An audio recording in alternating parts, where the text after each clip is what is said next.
This is one of those things that Josh looks forward to every year. I do love this. It's a great exercise.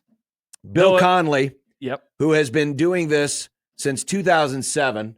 Wow. And what a sicko. And he has done this independently. That was only like he 10 is an years analytics ago. guy who just looks at the play-by-play numbers and has his formula and has created this formula, and there's no bias cooked into it because when he developed this formula, it was 10 years before he ever joined ESPN. So even though some people might think, oh, his formula always makes the SEC look good because he works for ESPN. No, this is his formula, and this is what it's always been. Interesting. It seems like you're attacking somebody in particular. I'm not attacking anybody. Oh. I'm just giving you the background. You know, it's nice occasionally to give a background on the people that we quote often on this show. That's true. Because we have new listeners all the time who are like, who's Bill Conley? Who's Bart Torvik? He also gives us who's time. Josh Peterson? Well, I'm me. It's me. I've been on the air for over a decade. You should figure out who I am now. Bill's the best. But this is a great exercise, especially now with the way that rosters turn over. Like in the old days. Oh, yeah. See, that's the other thing. the turnover. And we can dive into this. In the old days, you could look at this, the returning experience metric, returning production. And I know that Phil Steele, he did something similar. And I felt like every year, John, that was a great way to find teams that were going to take that next step. Take the next step. A lot harder to do that, in my opinion, now. Mainly because, and this is not a critique of Bill's numbers, but the returning production is not at that school. It is returning production in college football. And so, like, we'll get to Nebraska's numbers.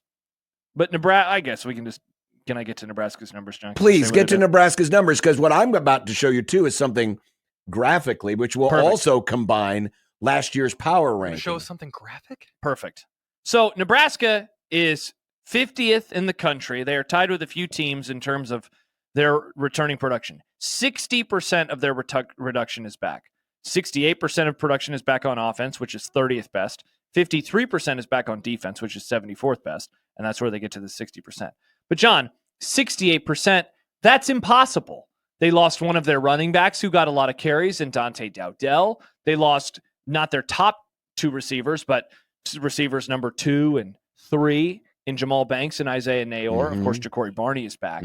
But this builds in returning production, period.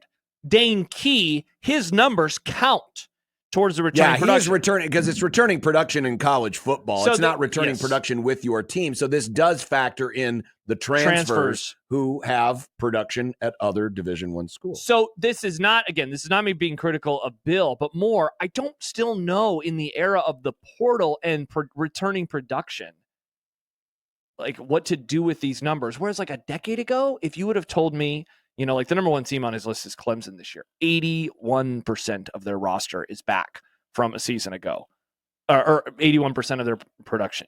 You know what I'm trying to say.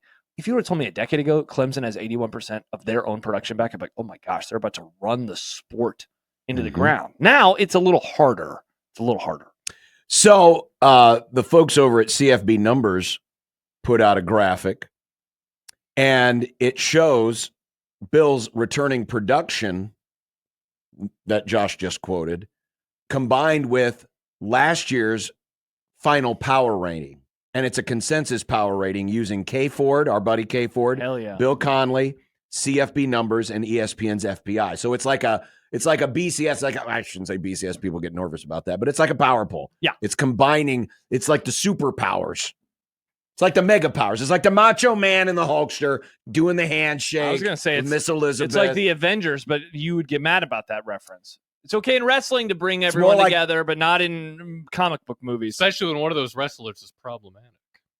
Nice, Nick. The Macho Man did not. Macho Man was a little controlling and probably, brother. Probably wasn't the nicest to Miss Elizabeth. Oh, wait, that was fine. Yeah. I like the N-word, brother.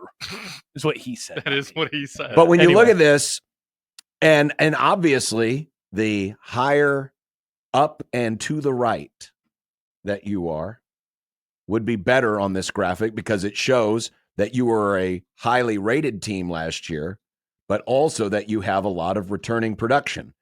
And so like Penn State, for example, is Penn State's in a really good spot. Alabama's in a really good spot. Clemson is in a really good spot. So too is Texas A&M and Indiana. Hell yeah, go Hoosiers. This helps explain why Penn State is the belle of the ball for a lot of people for next year, and that they're returning production at very specific spots, including quarterback and running back.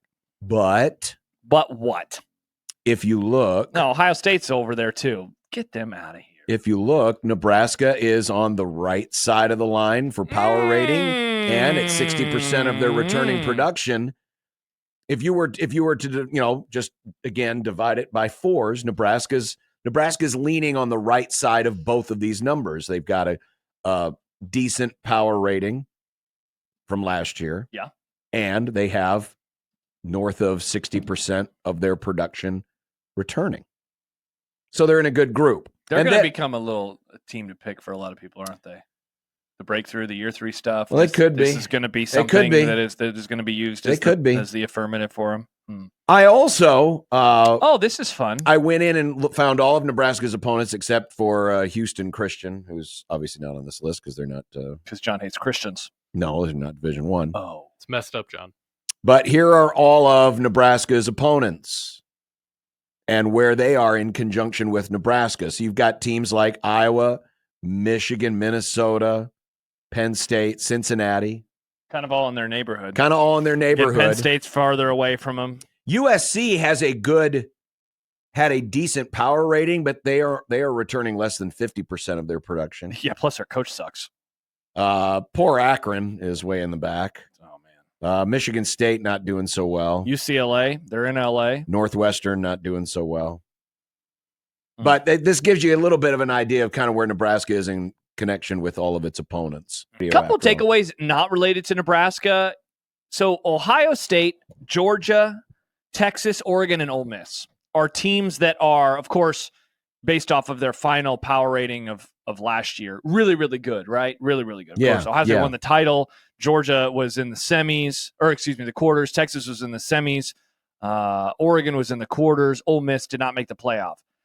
One of those teams, in my opinion, is going to drop off because they are not bringing back as much production as what you would like. And we already saw a little bit of a drop off last year from Georgia. Ole Miss had some perplexing losses that kept them out of the playoffs. Like Oregon now in year 2, trying to do the same thing again, and they're going to have a new starting quarterback again for the third year in a row. So how does that ultimately play out for them? I just think looking at those teams, they're not bringing back as much production as some of their peers, like Alabama, like Penn State, like even Notre Dame, Tennessee, Indiana. I don't want to say Indiana's their peer, but you know what I mean.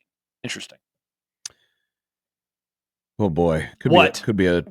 Now, you've often said not all production is good production. Correct. Not all returning production is created equally. Poor Purdue. Where are they at? No, they're Purdue. They're down. They're down. Where the hell are they? Lower. Oh, there they are. Oh God, they're by Nevada, Charlotte, Miami of Ohio. Yeah. And that's State. That's Ball State. Excuse me. Yeah. New Mexico, UMass. Yeah. Yikes. Yeah. They suck, and they have a new coach. Bad. Yeah, they do. They got some wake to do. Not very good. Illinois. Look at how much Illinois has. Illinois is like third best in the country in returning production. John, their power ranking was a skosh better than Nebraska's. They have become the sexy pick for people. I'm serious. People love, not sexy. They have become the dark horse du jour of the college football media cabal. People love picking Illinois to make Arizona State's going to be a favorite in the Big 12. Yes, they will be. Because they're just up there in Clemson's neighborhood. Oklahoma, after a bad season for them last year. Stink, I think. I think this is going to be it for Venables. I think he's going to get fired. He might get fired in season. That's my take. Whenever I hear Venables' name, it sounds like a snack that you would take on a field trip for like a lunch. Think like so? Lunchables, Venables. Nick, do you have your Venables for the trip to the museum today? It's like the off-brand, healthy version of Lunchables, I think.